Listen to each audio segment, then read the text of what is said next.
Myrtle Fillmore has always been considered the heart and the mother of unity. And what's interesting is that though she didn't speak from the pulpit, though she didn't give talks, she ministered to thousands through letters, through correspondence, ministering and providing her wisdom and her experience for others to follow. And some of those letters were captured in two books, one of them called The Healing Letters of Myrtle Fillmore, the other one called How to Let God Help You. I think both of those are in the bookstore.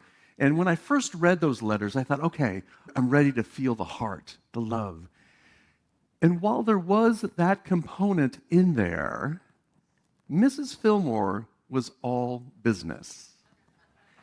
At one point, she wrote, "You do not have a problem except the one in your own mind."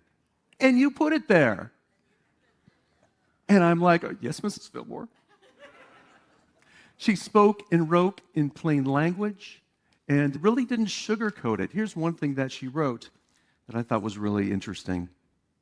"It surely is not wisdom and good judgment to keep at a thing year after year that brings no appreciable returns and that does not cause the soul to grow and expand and radiate through the body as ever-renewing health and youth. Sometimes we get into a rut and need a change of work, but first, we must change our own viewpoint. A healthy change in our life, any healthy change, begins first in the mind." This is the last of a three-part series on change. And 2 weeks ago, I had my first talk entitled Ride the Wave of Change. This is the idea that when that rogue wave of change hits you, you know that wave. When that rogue wave just appears out of the blue and hits you, you have a choice. You either need to learn how to ride it or get pummeled by it, get dragged underwater and out to sea. Anybody experience that? When that rogue wave comes, it's time for us to learn, how do I ride it? How do I get in that energy and flow with it so that I can maintain my own sense of self, strength, and dignity?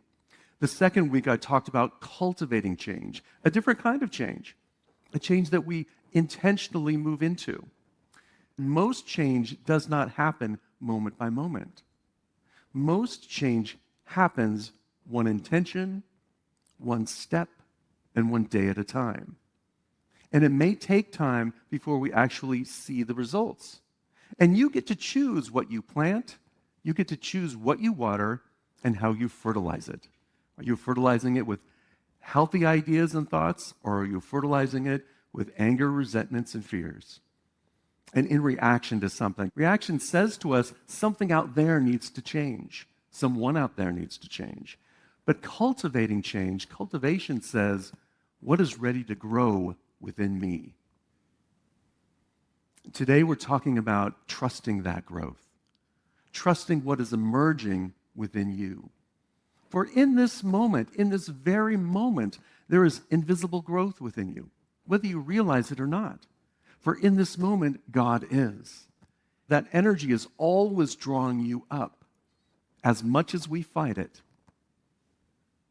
Within you right now, roots are forming. Within you right now, the formation is building. And within you right now, life is organizing itself. Unfortunately, we don't always trust that because we can't see it. We go back on old patterns. We get triggered and we go back to what's familiar because it's visible. And we are comfortable in our discomfort. We plant seeds and then we walk away.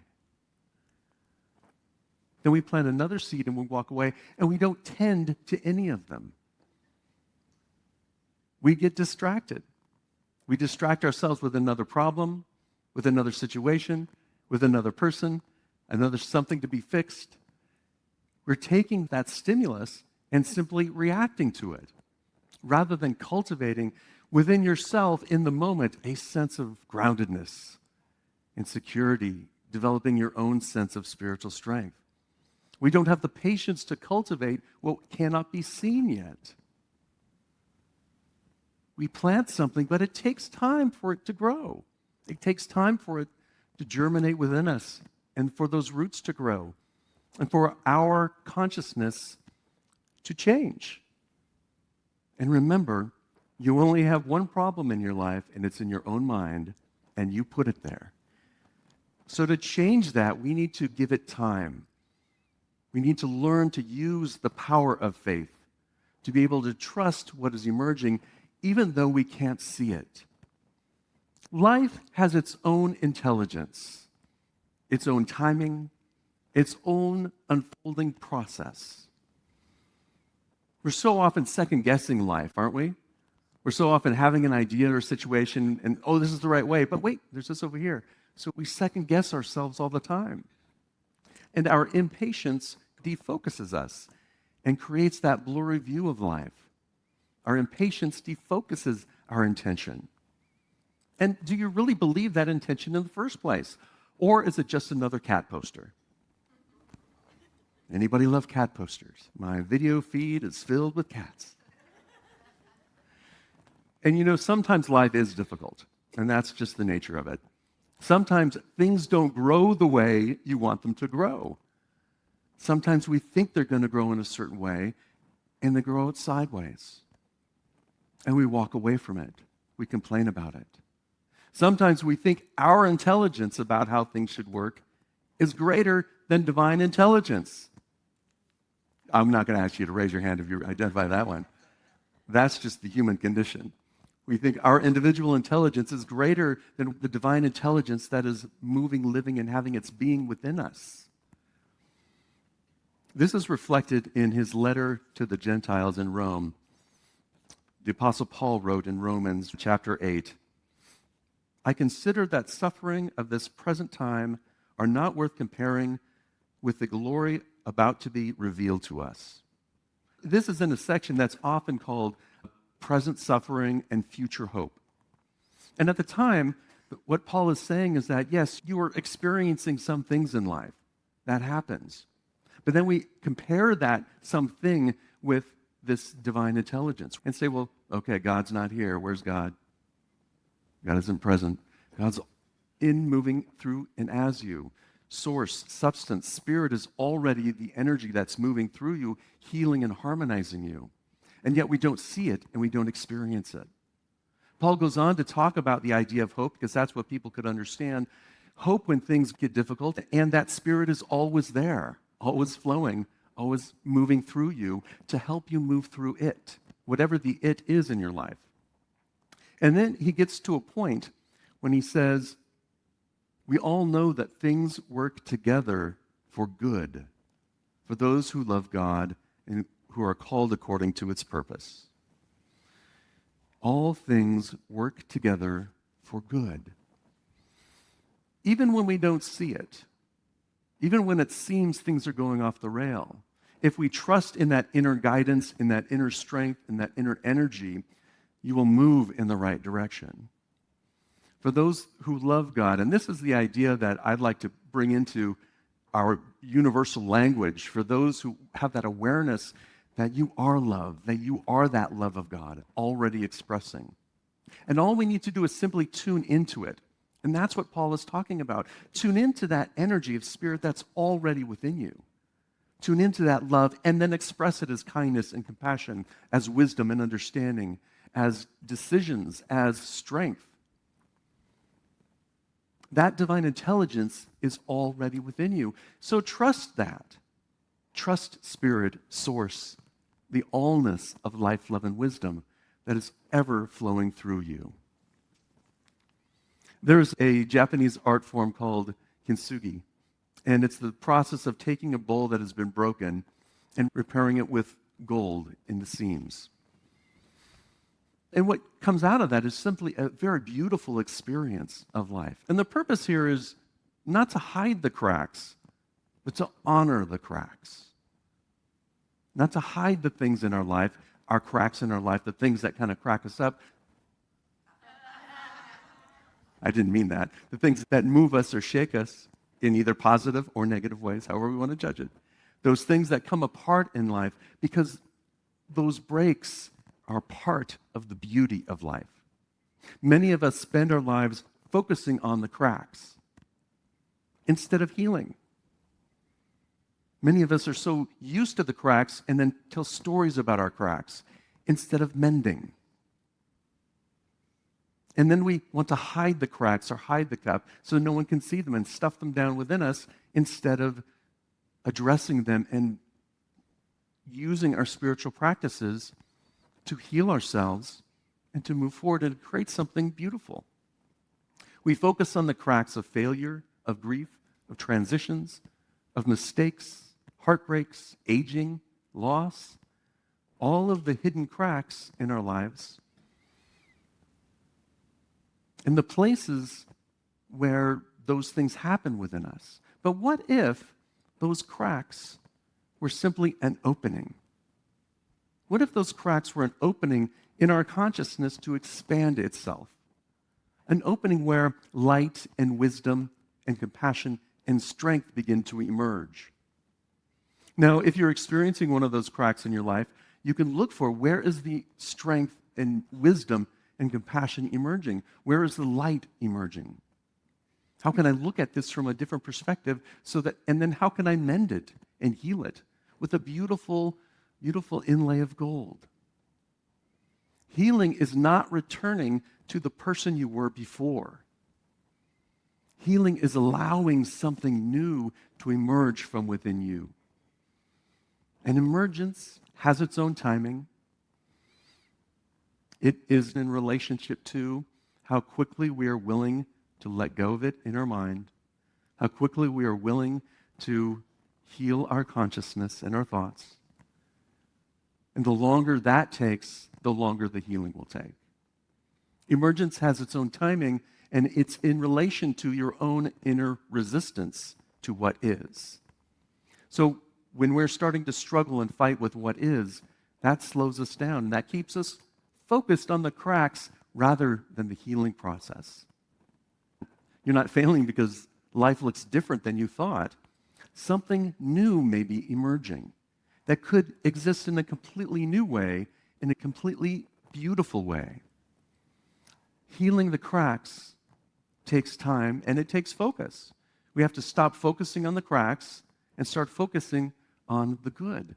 We have to stop focusing on suffering with every wound, but rather, how can I move through this with more ease and grace? How can I draw upon that inner strength, that spirit, that energy that's flowing?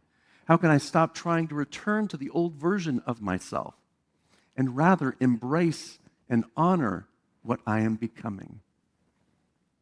Fill in my cracks with gold. Honor the path. Honor what's happening through me. Tend to what is emerging, even if it feels incomplete. You have within you all of the strength that you need to move through this experience. And every experience creates something new within you. And if you use that idea and take that idea into your heart, then change becomes something different. If we're focusing on what we're cultivating, even in the face of the unseen, we just planted the seed, nothing's growing. Any gardeners out there who garden from seeds? How long does it take to grow? Forever. It's worse than watching a pot of water waiting for it to boil. It takes longer than that. And our growth takes longer than that. If we fertilize it with love and compassion, with kindness, for self, for others, for situation, if we fertilize it and water it diligently every day, if we take care of it and pull the weeds, we will learn to allow that which is within us to emerge. Allow Spirit to do its work within us so that we can move and live and have our being in Spirit. We can be in that energy of love and compassion and bring that to the things that we do in life. Honor the places that have shaped me. I honor the things where those cracks are because that was an opportunity for me to grow. We often talk about teachers, right? Master teachers in life. Well, there's also the master teacher that helps you crack open your own pot. Anybody have those? We blame them But the reality is, it's my mindset that's cracking open. It's that crystallized thinking that I've been holding on to for years, that error thought that has had its grip on me, that has held me in this fixed state. And when I start to let go of that grip, sometimes there are cracks, sometimes there are shards, sometimes there are things that it's a crystallized thinking that's breaking open. And when it breaks open, it's just simply a recognition of, oh, here's a new crack, and I get to fill it with gold. What do I want to fill it with? Do I want to sit there and watch the water leak out, or do I want to fill it with something beautiful so that I can emerge as something new, creative, constructive, beautiful? Because you are beautiful.